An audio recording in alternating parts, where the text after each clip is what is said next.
Before our late film, Grumpy Old Men, here's Katie Derham with the ITV News.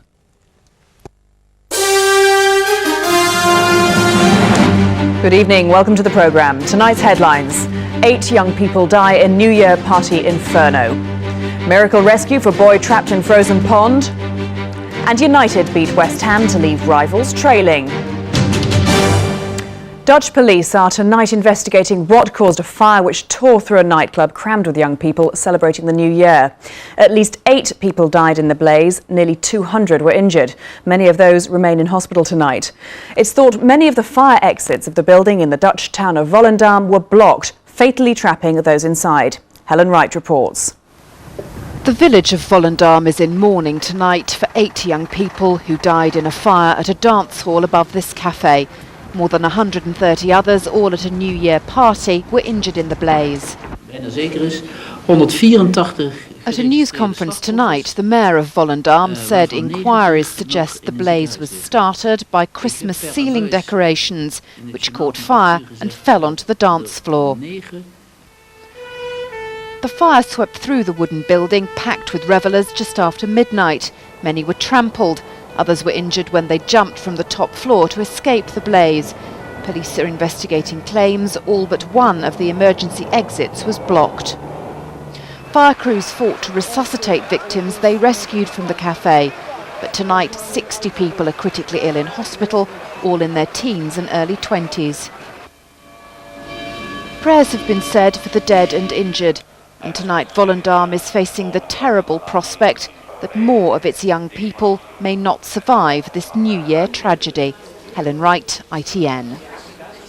The bodies of 2 young cousins missing since yesterday on a frozen lake in the Irish Republic were recovered today. 12-year-old Louise McAloon and her 10-year-old cousin Veronica were discovered close to each other by divers searching Hollywood Lake in County Monaghan.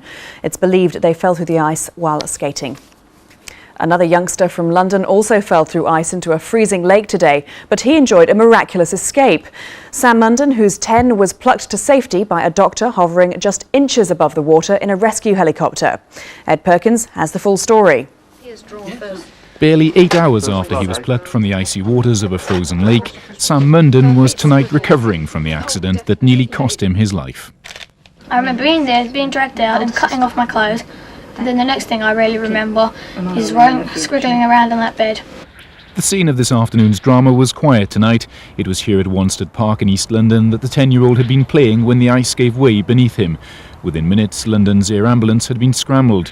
But with no time to wait for the fire brigade, it was the flying doctor who found himself at the centre of the rescue. I unharnessed myself from my seat, stepped out onto the skid, got my paramedic John Warwick to grasp me firmly by the scruff of the neck so that I wouldn't fall in, and then it just kept a question of bending down and picking Sam up. Apart from a few scratches and bruises, Sam was this evening otherwise none the worse for his ordeal, and doctors say he's making a rapid recovery. As for his parents, Sue and Paul, they said tonight they were just glad this was one story with a happy ending. Ed Perkins, ITN.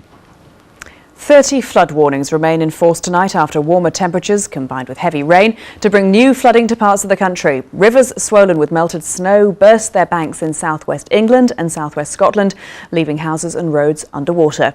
Caroline Kerr reports. In many parts of Britain, the new year simply meant new floods. On the Scottish borders, the main A77 road disappeared under the floodwaters this morning. One fire engine sent to the rescue became a victim itself. Drivers were advised of treacherous conditions, but for some, the warnings came too late. Things were little better in the south of England. In Devon, the River Axe burst its banks, washing away a bridge on a major road. One householder who was flooded told how the fire officer who came to her rescue was swept away into the River Axe. It just took him down the driveway out towards the Axe. Simple as that. Fortunately, he hit the fence.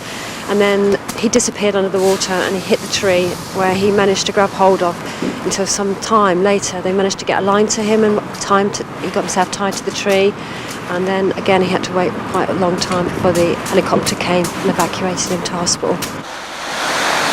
In many areas today's floods were caused in part by the unseasonably warm weather. The combination of heavy rainfall and melting snow caused swollen rivers to burst their banks, and there's no let-up in sight. Tonight, forecasters predicted further heavy rainfall over the coming week. Caroline Kerr, ITN. Princess Margaret is resting at Sandringham tonight while doctors work to diagnose her mystery illness. The Queen's sister, who's 70, fell ill before Christmas and has been confined to bed ever since. Buckingham Palace confirms she is unwell, but refused to give any further details. Football and Manchester United continued tonight with their form of last year, securing yet another victory. They beat West Ham 3-1 to move 11 points clear at the top of the English Premiership, following Arsenal's defeat earlier at Charlton. Alec Wilkinson reports. Now, West Ham aren't a bad team. Their recent form proves that. But tonight at Old Trafford, their defence seemed terrified by Manchester United stars. Ole Gunnar Solskjaer mopped up Rigobert's Song's frightening errors for Manchester United's first inside 3 minutes. The West Ham goal was under siege, and when Phil Neville drove in a low cross from the right, Stuart Pearce tried to clear, but only put it past his own keeper. Second half, and West Ham seemed a little more solid at the back, but with crosses like this from Roy Keane, they stood no chance. That was Manchester United's third, Dwight York's sixth of the season. West Ham, without Paolo Di Canio, depended heavily on Frederic Canute up front, who managed a consolation goal to make it Manchester United 3, West Ham 1. Only goal difference is keeping Arsenal second in the Premiership now, after this goal by Jonathan Johansson gave Charlton the game at the Valley. Equal with Arsenal on points is Sunderland, after this Kevin Phillips goal helped them to a convincing 4-1 win over Ipswich. A new year, and we may already have the goal of the year. Steven Gerrard, the scorer of Liverpool's first of 2 against Southampton. Alec Wilkinson, ITN Sport. And that's it for now. From everyone here on the ITV News, have a very good night. Goodbye.